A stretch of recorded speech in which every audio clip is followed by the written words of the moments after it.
I used to think success in medicine meant constantly being on call, on top, on my way to another degree, another certificate, another sleepless night that I could proudly post about. I thought rest was laziness, that if I didn't wake up at 5 a.m. for rounds and still find time to research and publish and volunteer and prep for exams, I wasn't serious enough. And for a while, I kept up. I played the game. Until the morning I opened social media and saw another colleague had published her 5th paper in the same month I had chosen to take a break. I stared at the post, smiling through the screen, and felt the crushing weight of inadequacy. I had just spent my weekend cooking, sleeping, and catching up with my family. I had chosen rest, but it didn't feel like a win. It felt like I was falling behind.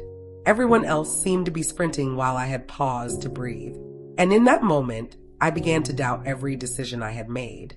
That's the hidden truth no one tells you.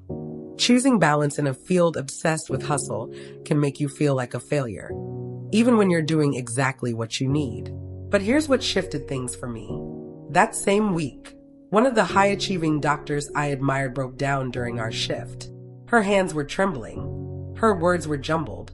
I sat with her as she cried quietly in the locker room, whispering, "I can't keep this up." That's when I realized the hustle has a cost. And too often, we don't see the bill until we're bankrupt emotionally. Balance isn't a luxury. It's a lifeline. Choosing sleep over study, peace over pressure, or one slow weekend doesn't mean you're falling behind. It means you're human enough to pace yourself. And the race? It's not real. There is no medal for the person who burns out fastest. So I started redefining what success looks like for me. Not more certificates, but more clarity. Not applause, but alignment. Not being everywhere, but being fully present where I am. As I rebuilt my rhythm, I also leaned into professional support. An easy-to-access therapist online helped me untangle the guilt. No push, no pressure, just gentle guidance. It changed the way I carry myself now. Links in the description if you're interested. Yes, some days I still feel that pull, that urge to compare, to prove, to do more.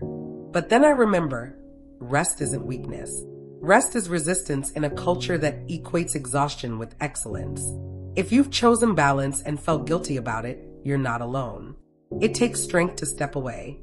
It takes courage to say, not now. It takes wisdom to know your limits and love yourself enough to honor them. So if the world around you is running and you're walking, breathe. You're not falling behind. You're just moving at the pace that your heart and your healing can hold. And maybe, just maybe, that's the real kind of success. If this resonates with you, share your story at clinicconfessions@gmail.com. Your slow steps might be the inspiration someone else needs to stop running toward burnout.